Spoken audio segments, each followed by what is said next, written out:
Hi guys, it's Rie. Recently, I had an opportunity going to visit the peach farm called Masumoto Family Farm, and I got so many peaches.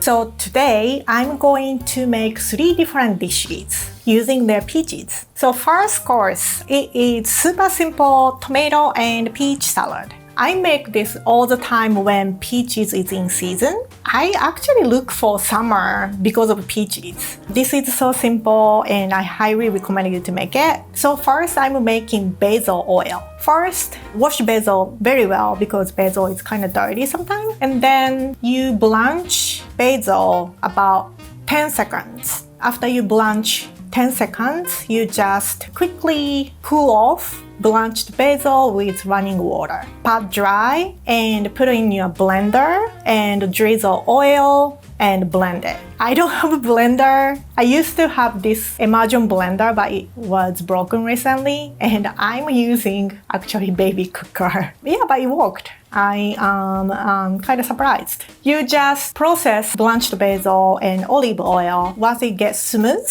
you are going to strain. If you have cheesecloth, you can use it, but I think a mesh sieve is totally fine. Gently press. If you press too hard, you end up getting those like basil leaf bits. And that's it. It's so easy, right? So you made basil oil and set aside. And now I'm going to cut tomatoes and peaches. Tomatoes, my favorite kind is heirloom tomato. I like it because it comes in very beautiful colors and taste is very robust, I think. If you can find it in the market, I highly recommend, but any kind of tomato works. Then I'm going to peel peaches. If you don't have a ripe peaches, you have to blanch it and kind of shock it with ice water and peel the skin easily. But if you have ripe peach, I actually didn't need to blanch it. It's peeled right away. It's almost like when you get the bad suntan, your skin start peeling. And I feel like kind of similar feeling to it. So peach skin slides off easily. So you peel peaches. You can totally use skin on it, but I prefer without skin, so I'm peeling. Cut them wedges. It's kind of same size as a tomato, and then like randomly place on the plate. And then you are going to put some burrata. You can also use mozzarella, but I like burrata better because it's creamier. I'm putting burrata randomly and then drizzle some basil oil you just made and put some basil leaves. Next, you're going to sprinkle crunchy salt. I'm using Maldon salt. So basically you didn't season much, so make sure put some like salt and that's it. Peaches and tomatoes have so much flavor, so basically you don't need much seasoning, I think. Basically you want to make this just peak of the season of tomato and peaches so they have the best flavor. You don't want to make it winter because it's not as good as the peach right now. Next, I made rolled stuffed pork with peach chutney. So the peach chutney recipe is from this book, The Perfect Peach from Masumoto Family Farm. So the chutney recipe is from the Perfect Peach cookbook from Masumoto Family, but I reduced the quantity 1/4 from the recipe. First, peel the peaches, cut peaches in chunks, and then move to stovetop and combine all the ingredients in a pot. So peaches, cider vinegar, onions, ground fresh ginger. In the recipe it says raisins, but I didn't have raisins, so I'm using currants, mustard seeds, brown sugar, and salt. I cooked over medium heat and reduced to like medium heat and occasionally stir it until the liquid in the pot reduces in half, about 40 minutes. You want to make sure it's chutney, so like there is chunk of peaches left, it's not like a jam. Okay, so the chutney is ready and I'm going to set aside. Let's cook the stuffing for pork. This is not from the cookbook, I kind of wing it, and also rosemary goes well with pork, so I'm going to use them for my stuffing. First, I'm going to saute leeks because it takes a little bit more time than mushroom, and heat some olive oil in a pan and saute leeks. And once it gets soft, sprinkle some salt, and this kind of helps cook faster as well. I cook about 5 minutes. Then once leeks are soft and tender, you put mushrooms and also sprinkle more salt. And then I'm going to sprinkle some rosemary. I just eyeball, like maybe I did 2 sprinkles of rosemary. You know, like how it tells, just taste it, and if it tastes good, it's good. I tasted it was delicious. So remove from the heat and cool down a little bit.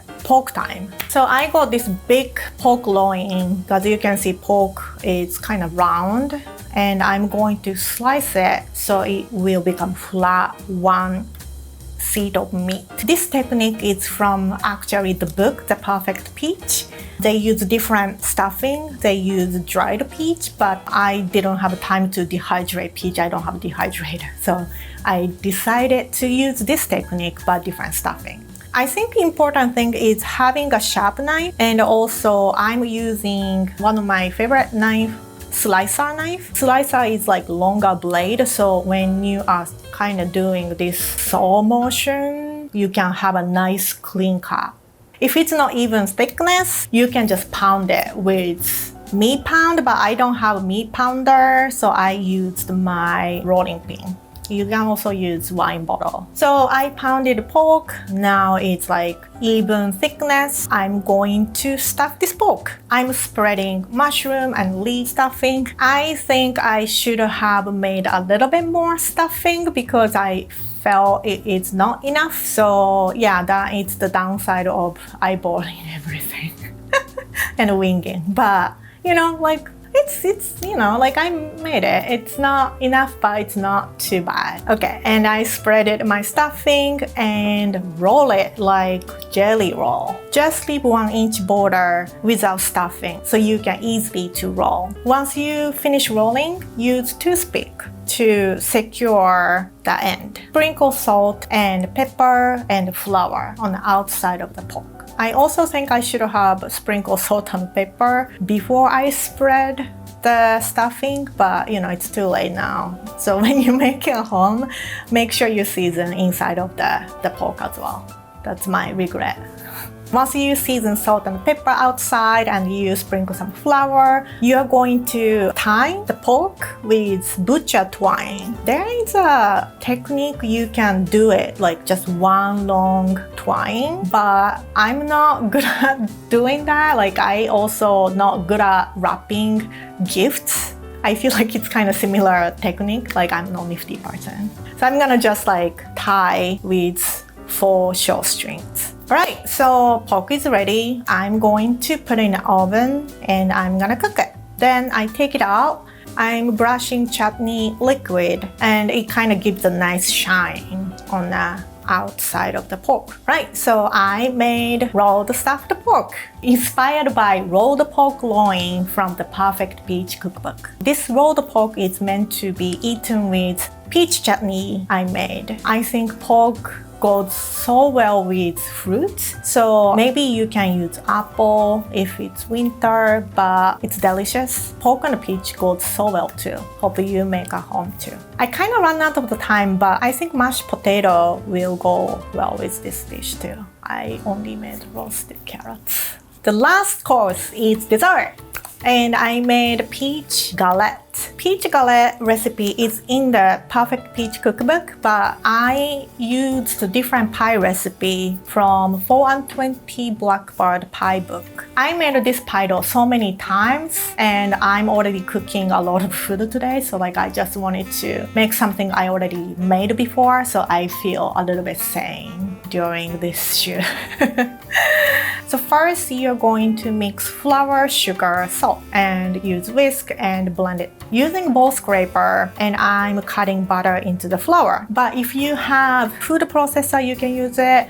if you have those kind of pie cutter, I think it's pie cutter, it kind of look like a torture device. Ball scraper is what I have, so I usually use ball scraper. Once it's kind of like getting kind of shaggy, I'm using my fingertips and make sure there is no big chunk of butter. What you want is kind of like a pea size of butter chunk. I'm going to use ice cold water and apple cider vinegar. And I think apple cider vinegar kind of helps makes this pie flaky and a little bit flavorful. So I love this pie dough recipe. Sprinkle water 2 tablespoons at a time. I always ended up not using whole water amount on the recipe. So once though it's come together and it's not floury, so you kind of like put everything into like one bowl, and I usually want to shape like a disc. So when you are rolling, it's easy to roll it. Once it's ready, cover with plastic. And by the way, I love this Japanese plastic wrap. It's so much better than American one. It cuts better and also it's shorter, so it's more convenient. Anyway, so I'm going to wrap with my favorite plastic wrap and put it in the refrigerator and rest this about 30 minutes. So for the filling, I actually follow the recipe from the Perfect Peach book. I cut peaches into wedges and put it in a bowl. For this, I added cardamom, which is not in the cookbook, but I love cardamom flavor, so I wanted to add it into the filling. And then sprinkle some sugar. I also sprinkle some flour, which is very important. If you didn't use any starch, it kind of dries out. So starch kind of helps like when it cooks like a jammy and like kind of jelly. And sprinkle some cinnamon, and you are going to macerate it and set it aside. And then I'm rolling dough. Galette is very easy dessert, I think. So it's kind of same like a pie, but it's easier, kind of quicker. When I'm rolling, like you can see, I'm not making perfect circle, but it's totally fine. You fold it anyways, and it doesn't matter. So you're going to kind of roll it very thin. Sometimes I just dump fruits in a center, but I kind of wanted to make like pretty patterns, and also the Perfect Peach cookbook has very nice galette picture, and I kind of wanted to follow. I'm starting from the center and kind of like make pinwheel shape toward to the outside. And then I'm folding the edges, brush some egg wash, and sprinkle some crunchy sugar, and bake them in the oven. And it's ready. It's such a simple but delicious dessert. You can definitely impress your friend. I think it's good with ice cream as well. I am so happy that I made peach 3-course. After visiting Masumoto Family Farm, I got to know how they grow their peaches and their family history, and now I feel like more connected. Today I had so much fun cooking with their peaches, and I hope you guys also enjoy eating more peaches.